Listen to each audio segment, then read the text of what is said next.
Hello, Mrs. Johns. This is Bryan Gailhart here, and today let's learn about Seminole life. Take a look at this picture. These are members from the Seminole tribe. There were many Native American tribes living in North America when the European explorers and settlers arrived. Do you know where the Seminole tribe is? Let's find out. This map shows some of the tribes living on a continent. Find out more about a few of the tribes. The first tribe is Mohawk. The second tribe is Pueblo. The third tribe is Blackfoot. Let's visit Mohawk. Wow, take a look at their houses. Their houses are made from wood and sticks. The Mohawk people lived in the northeast woodlands. They were hunters, fishers, and farmers. They were one of the first tribes to be involved in the fur trade with Europeans. In the winter, they lived in longhouse villages. In the summer, the men went hunting and lived in wigwams. The name Mohawk came from their enemies. They called themselves Kanikahagan. Can you guess what tribe this is? That's right, Pueblo! The Pueblo tribe lived in villages in the southwest. They were farmers and raised goats and sheep. They lived in adobe homes. These were multi-story houses made of clay and straw. Pueblo comes from a Spanish word meaning village dweller.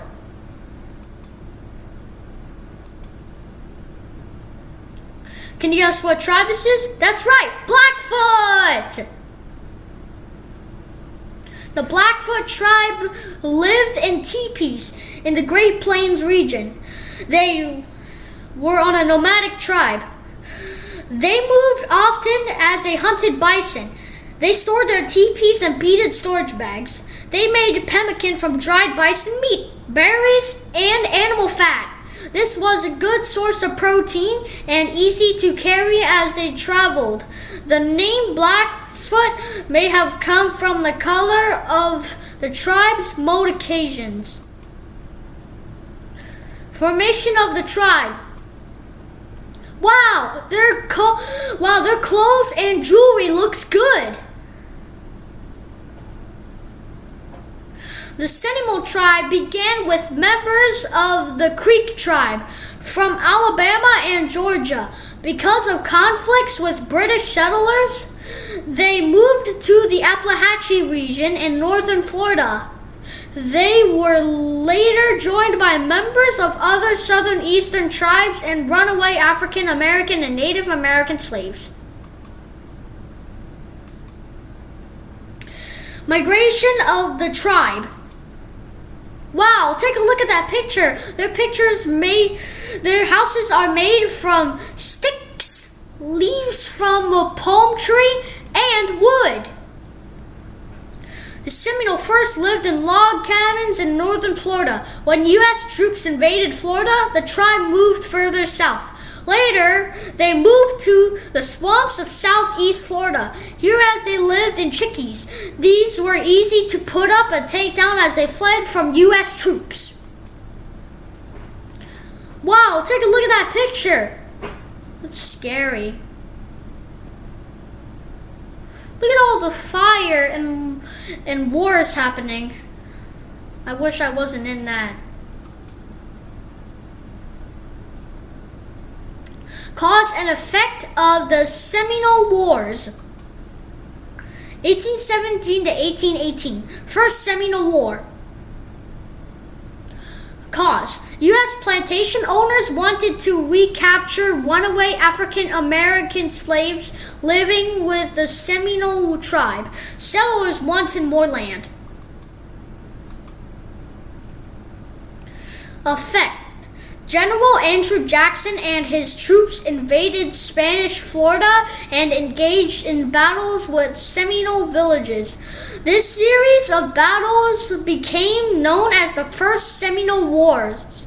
Spain recognized that they were losing control of Florida.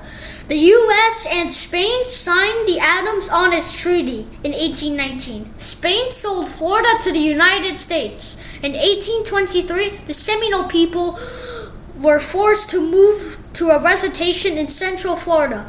A reservation is an area of land kept separate for Native Americans to live. 1835 to 1842, Second Seminole War. Cause: the U.S. government passed the Indian Removal Act in 1830. The government then tried to relocate the Seminole to Oklahoma. Effect: the Seminole tribe resisted this forced move. Many leaders sent their families into the Everglades. Chief Osceola led the tribe in the war against the U.S. 2,000 U.S. soldiers died during this conflict. Most of the Seminole moved to Oklahoma following the capture of their chief. 1855 to 1858, Third Seminole War. Cause: the U.S. government wanted to track down the last of the Seminole tribe living in the Everglades. Effect: the remaining Seminole occasionally fought the Americans.